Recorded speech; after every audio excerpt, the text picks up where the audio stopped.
अपनी मंजिल आसमानों में, यानी उनको अपने ईमान की दावत देने का खुद उनके अंदर मिजाज होना, दूसरे की दावत कबूल करने का मिजाज नहीं रहना। जब दाई बनेगा तो वो खुद ब खुद मुतासिर नहीं होगा बल्कि मुअस्सिर बनेगा। इस तरह से हम अपने मिजाज को जो दाइयाना है अपने अंदर रखेंगे। यही तो दाइयाना सिफत थी जो अल्लाह ने असहाबुल कहफ में पैदा की थी, जिन्होंने पूरी कौम को भी दावत दी, बादशाह को भी दावत दी। जब नहीं कबूल किया तो फिर वो लोग निकल गए अपने ईमान को बचाने के लिए। तो इसलिए अगर आज भी कोई ज़रूरत पड़े, हमारे अकाबिर में हज़रत मौलाना अली मियां रहमतुल्लाह अलैह गुजरे हैं, मुफक्किर इस्लाम जिनको कहा जाता था, हम बहुत आए हैं, तो वो कहा करते थे कि अगर तालीम ईमान के लिए खतरा बन रही है तो फिर तालीम को खैर बात करना पड़ेगा, लेकिन ईमान को बचाना पड़ेगा। इसी मौके पर हज़रत ने फतवा फरमाया था, अगर वंदे मातरम कौम यानी हुकूमत लाजिम करती है तो हम कहेंगे कि हम अपने बच्चों को स्कूलों से निकाल लेंगे, चाहे वो जाहिर रहें लेकिन ईमान उनका न जाए। तो ईमान की डिग्री ये सबसे अहम तरीन डिग्री है। ये वो डिग्री है जिसको साहबे इकराम ने बड़ी कुर्बानियों से, नबी पाक से आज़म बड़ी कुर्बानियों से हम तक पहुँचाया है। आज हम इसको मामूली बहानों से या मामूली चक्कर में आकर अगर हम ये कर देंगे, ऐसे मौके पर जब कभी भी किसी किस्म का शक पैदा हो तो आदमी अपने अकाबिर से, अपने उलमा से, अपने बड़ों से रुजू करना चाहिए। और ऐसे मौके पर बहुत से उलमा हैं आपके मुल्क में भी, खासकर हमारे हज़रत मुफ्ती समीर साहब, ये इस लाइन के बहुत माहिर हैं और स्टूडेंट्स के पीछे क्या क्या मुश्किलात हैं और कैसे कैसे फितने आ रहे हैं ये जितना अच्छा जानते हैं और बार बार बताते रहते हैं। आप इनसे रब्ता करें, ये तफसील से आपको बता सकते हैं। आपके उलमा मकामी तौर पर भी बहुत से हैं। बहरहाल इस मौके पर यहाँ जो जोड़ा गया है ये इसीलिए है कि हज़रत को इस लाइन में बहुत दर्क है, बहुत कमाल हासिल है। इंशाल्लाह वो तफसील से बयान करेंगे, आप हज़रात सुने। बस एक बात तो याद रखें जो मैंने इससे पहले भी कहा था कि जान से ज़्यादा प्यारा ईमान हमारा, जान से ज़्यादा प्यारा ईमान हमारा, तालीम से ज़्यादा प्यारा ईमान हमारा, डिग्री से ज़्यादा प्यारा ईमान हमारा, और ईमानी डिग्री सबसे बड़ी है। याद रखिए कि दुनिया की जितनी डिग्रियां हैं वो सिर्फ डिग्री के दर्जे में है। जब तक कवेली रहती है, कवेली छत के ऊपर रहती है, और जब काबिल नहीं रहती, तड़क आ जाती है, टूट जाती है, फेंक दी जाती है, उसको ठीकरी कहते हैं। और ठीकरी का मतलब यह है कि तहारत के तौर पर इस्तेमाल कर लेते हैं।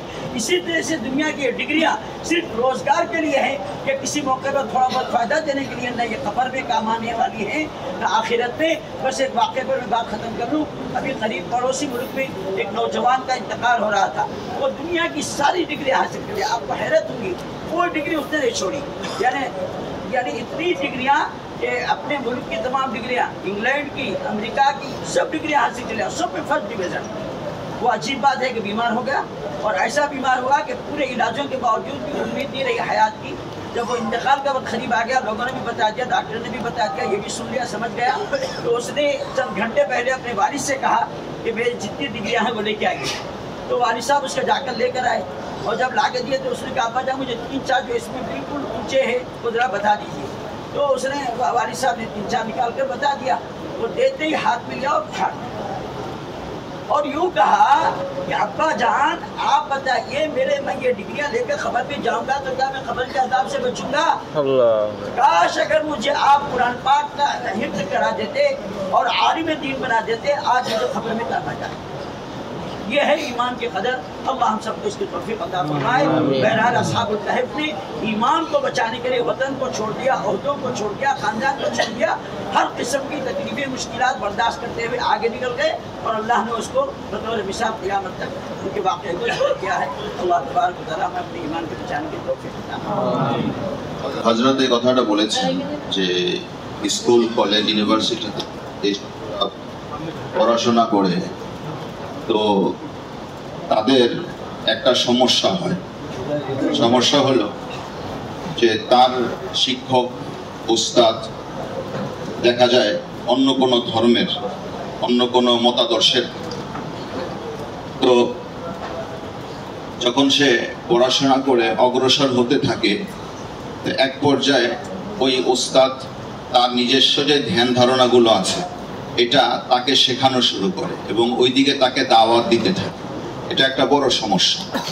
এবং রিসেন্টলি একটা সমস্যার কথা বলছেন যে এক ছাত্র এক ইউনিভার্সিটিতে যখন কোনো একটা বিষয়ের উপরে থিসিস লিখছিল, থিসিসের কাজ প্রায় শেষ এবং 2-1 মাস বাকি আছে। তো এই সময় তার যে স্যার এটার উপরে প্রফেসর, তো সে ছিল কাদিয়ানি।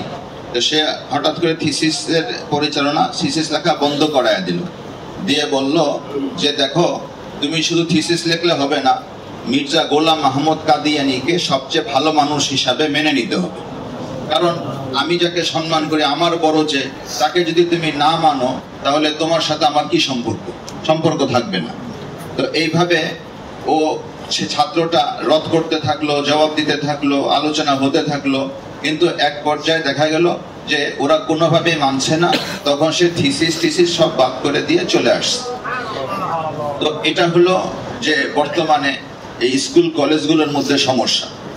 আমাদের কাজ হলো যে আমরা যখন পড়াশোনা করব তো শুধু পড়াশোনার সাথেই আমাদের সম্পর্ক থাকবে, এবং কোনো ব্যক্তি, কোনো দল, কোনো মতাদর্শ এর সাথে আমাদের কোনো সম্পর্ক থাকবে না। যদি এরকম কারোর সাথে সম্পর্ক হয়ে যায়, আমরা একদম ফ্রি, একদম স্বাধীন হয়ে যাই, তখন দেখা যাবে যে কোনো না কোনো কিছু জিনিস আমাদের মধ্যে প্রবেশ করা শুরু করছে। তো এটাই হযরত একটা কবিতার লাইন বলছেন যে যখন মানুষের অন্তরে ঈগলের চক্ষু তৈরি হয়, মানে ঈগলের চক্ষুর মতো দূরদর্শিতা যখন কোনো মানুষের মধ্যে তৈরি হয়, তখন তার নজর আসমান পর্যন্ত যায়, এত দূর পর্যন্ত যায়। অর্থাৎ আমাদের নিজের ভিতরে এই যোগ্যতা অর্জন করতে হবে, যেটা একজন দায়ীর যোগ্যতা হয়, যে কারোর দ্বারা সে প্রভাবিত হয় না, বরং সে অন্যকে প্রভাবিত করে। তো এজন্য কারোর দ্বারা প্রভাবিত হওয়া যাবে না, বরং অন্যকে প্রভাবিত করার চেষ্টা করতে হবে। ওই ইকাবি এবং ঈগলের দৃষ্টি আমাদের মধ্যে তৈরি করতে হবে। এরপরে হযরত একটা কথা বলছেন যে আমাদের ঈমান সবচেয়ে আগে, সবকিছুর থেকে আগে হলো আমাদের ঈমান। ঈমানকে হেফাজত করতে হবে।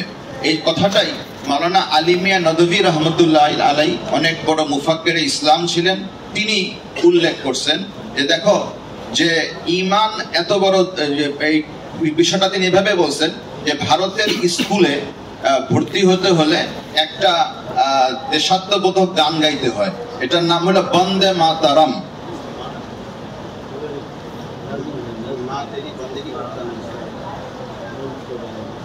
নিজের দেশাত্মবোধক একটা গান গাইতে হয়, বন্দে মাতারম, মানে ভারত মাতা আমি তোমার বন্দেগী করি, এরকম একটা অর্থ। এটা কিন্তু আমাদের টেগোর সাহেব লেখছেন, রবীন্দ্রনাথ ঠাকুর এই গানটা লেখছেন, বঙ্কিম, আচ্ছা এটা বঙ্কিমচন্দ্র লেখছেন।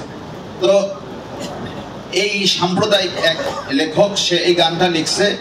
তো এই ব্যাপারে মাওলানা বলছেন আলী মিয়া নদভী রহমতুল্লাহ আলাই যে আমাদের ঈমান আগে, ঈমানের ডিগ্রি আগে, দরকার পড়ে প্রয়োজনে আমরা মূর্খ থাকবো, জাহেল থাকবো, কিন্তু ওই শিক্ষা শিখবো না যে শিক্ষার দ্বারা আমাদের ঈমান বিধ্বস্ত হয়ে যায়।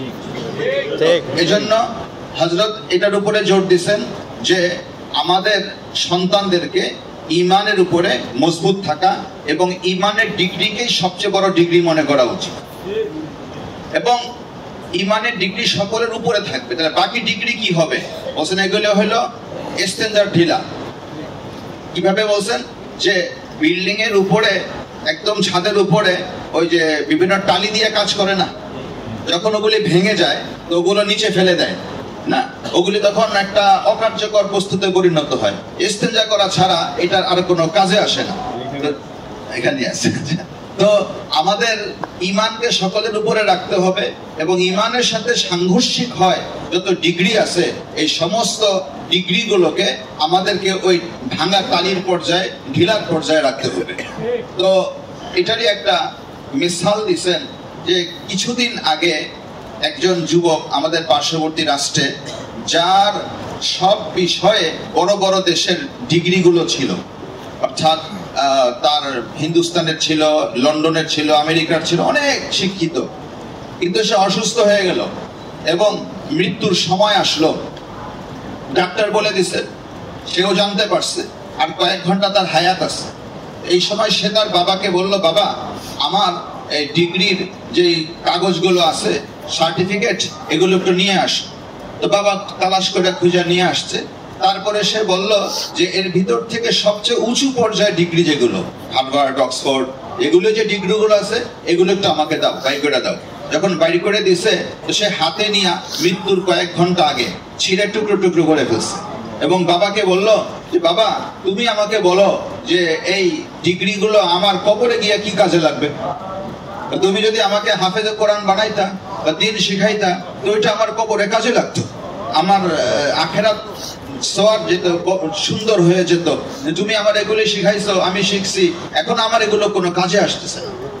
মেরা ভাই দোস্ত, এজন্য ঈমানকে সবচেয়ে উপরে প্রাধান্য দিতে হবে।